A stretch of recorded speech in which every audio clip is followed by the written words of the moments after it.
Am I the asshole for ruining a guy's favorite spot? There's a small bar in my town I recently started going to. They have trivia night Friday night. I started going a few weeks ago, and after my second week there one of the regulars at trivia told me that trivia was something he had set up with the bar owner and I wasn't welcome. He doesn't work for the bar, so I told him he couldn't really tell me I was unwelcome. He explained that trivia night was a guy's thing and a safe space for them from the judgment of women. I told him he shouldn't have it in a public bar then. Last week he left, in protest of me being there, and his team was upset, because they didn't do as well as usual.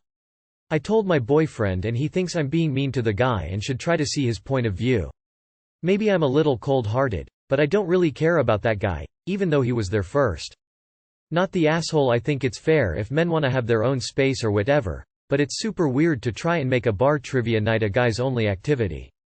Not the asshole. He's an asshole and so is your boyfriend. They're both sexist. Not the asshole. He can hold his woman-hating group in his parents' basement where I've no doubt he lives.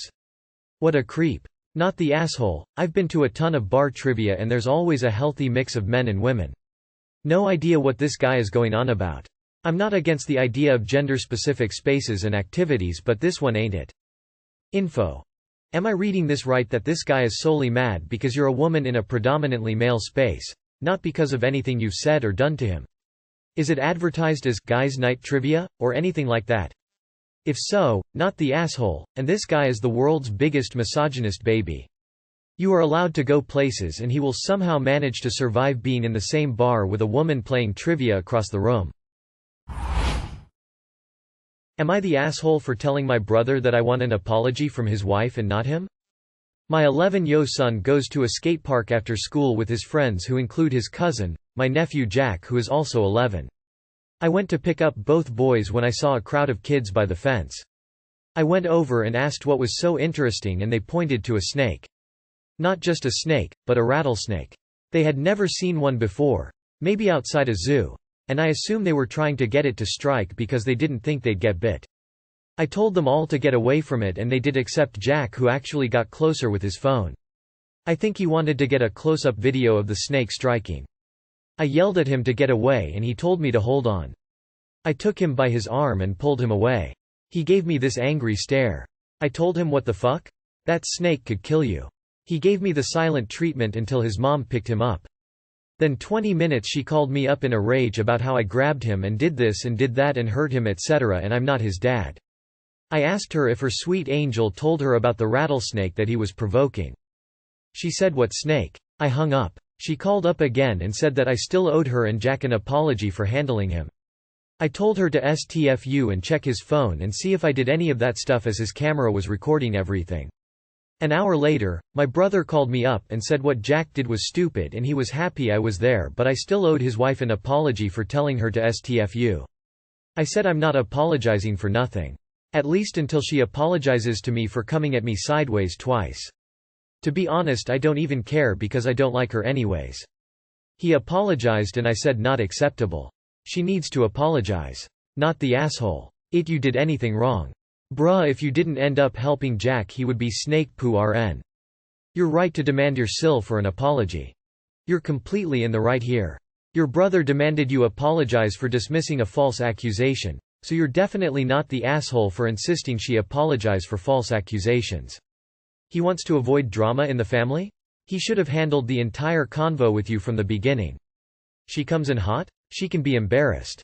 Not the asshole. Your SIL needs to apologize. And learn that you don't just listen to kids then go nuclear. You ask questions. If she had asked questions like a normal human then she would not have gone nuclear. She has issues. And she is teaching her son that he is a precious being that no one can discipline. I mean seriously. It was a bloody rattlesnake and you were yelled at for manhandling him. Yeah, she owes you a big apology and also needs to take some anger management and parenting classes. She is teaching her kid that he can lie and she will go full nuclear.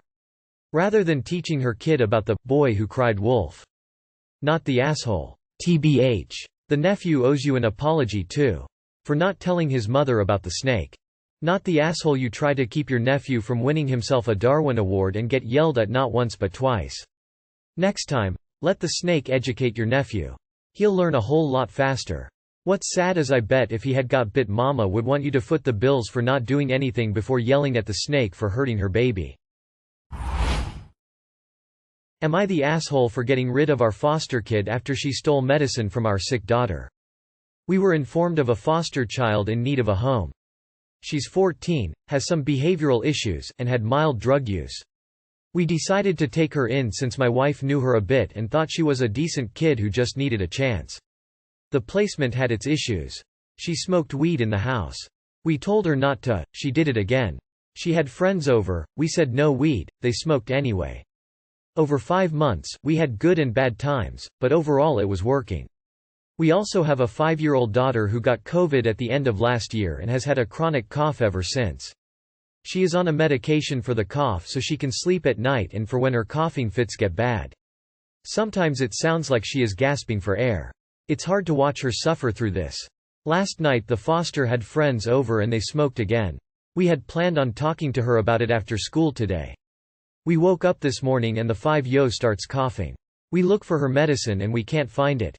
My wife finally gives up and goes to the store to buy more. I drive the foster to school and when I return, we find the bottle in her room. It's not empty so we don't freak out.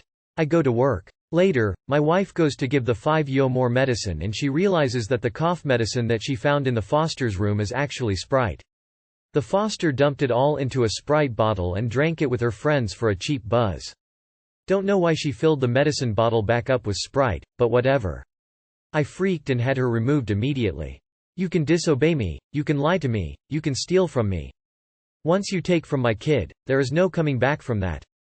The fact that she lived across the hall from my daughter and listened to her coughing all day and night and still had the lack of humanity that she felt okay taking her medicine is sickening and represents a depravity I was not prepared for. Behavior issues is one thing, it's almost universal that you don't mess with sick kids. Did I overreact? Edit. Lots of folks are asking about the medicine being locked up. We locked up all medicine and alcohol. We were careless and left it out this time.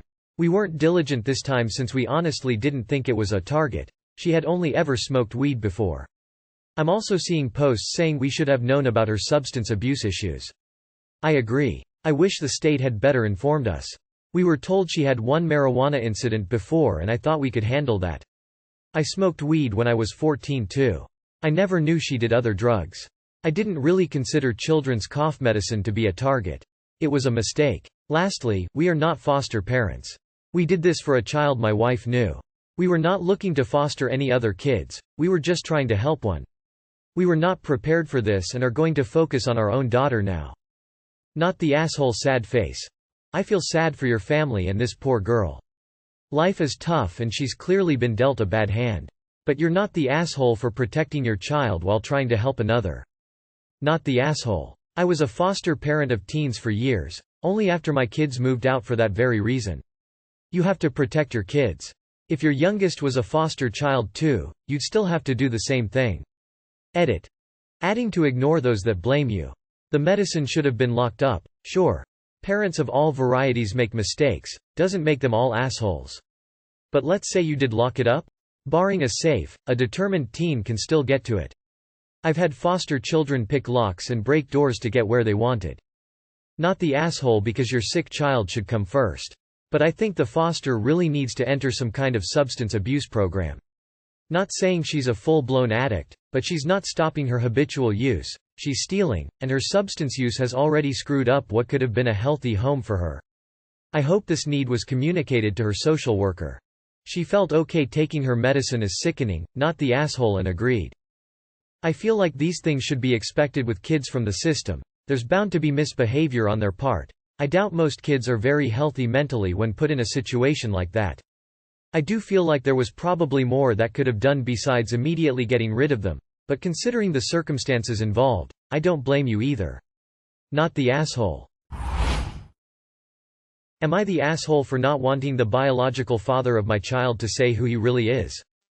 Throwaway account. I, 30 female, have a, Mike, 4 male, who was fathered by my old college boyfriend, Jason, 31 male, who ghosted me before I was able to tell him that I was pregnant. When I first found out that I was pregnant it was around finals. Jason and I were in grad school, and Jason was so stressed out his exams, work, and family issues that I decided to tell him after his last exam. Also, because I had a bad habit of procrastinating when I get anxious and a part of me was in denial about being pregnant. I admit that during this time I was acting out of the ordinary and being a little secretive. Unfortunately, Jason got the wrong idea and insert a series of curse words, friend. Amanda, 30 female. Convinced him I was cheating, so when I came back to our apartment he was gone. He posted an awful message about me on social media and then blocked me. So did most of our mutual friends along with all of his family members. I was devastated and desperate, so desperate that I even swallowed my pride and reached out to Amanda to beg him to talk to me.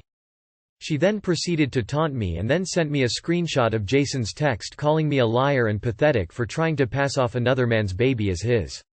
I tried reaching out to Jason once during the later half of my pregnancy and another time after Mike was born before giving up. I tried to go the court's way, but Jason got a job overseas, so it was what it was. Later I met Dan, 36 male. He was great. We fell in love, got married and was willing to adopt Mike. Shortly after I had my second child, Jason reached out to me. The very first thing he did was offer a sincere and meaningful apology to me, said that he now realized that Amanda lied to him and that the evidence she had against me was false. Jason also said that Amanda was the one who interceded my attempts to reach out to him and knew that I had had his son. I did not hold back my anger and he took it. He gave me a few days to cool down before reaching out to me and asking to meet Mike. After discussing it with Dan, we agreed and Jason was introduced to Mike as Mommy's friend from college. Since then he's met Mike in person about 4 times, I've sent him a few pictures, and even let him video chat a few times. Recently Jason reached out to me about wanting to know when we'd tell Mike that he was his real father, and I countered back that Dan was his real dad as he was the one who was helping me raise him, and that he could either be Uncle Jason, or nothing at all. Jason got upset and pointed out how it wasn't his fault that he wasn't a part of Mike's life, that he's trying now, and how his family wants to meet him. I countered that if he hadn't have ghosted me he wouldn't be in this situation right now, and in the eyes of the law he doesn't get say. Dan agrees that Mike may be too young right now but feels it's wrong to keep Jason out altogether, so am I the asshole? Edit. Because someone asked, just to be clear, Dan is now the legal father of Mike. I'm not sure about all the legal terms, but basically when Dan and I started the adoption process we had our lawyers send out a notice to Jason's last known legal address, which Amanda intercepted. And then after no response we petitioned the court and cited abandonment so that Jason's rights would be terminated since Dan was present and willing to take Mike on. Edit 2. I don't know why people are thinking this, but just to be clear, Dan and I would never not tell Mike about biological parentage. I'm just not willing to do it now. I don't want to risk my son becoming emotionally attached to a man with a history of ghosting. Dan has proven to be reliable, Jason has not. I'm planning on telling Mike somewhere between 13–18. Edit 3. Since someone DM me, while Jason's story of Amanda tricking him is plausible with the details he gave me, I honestly don't believe him since it's too convenient of an excuse and he hasn't shown me any indisputable proof. Quick update.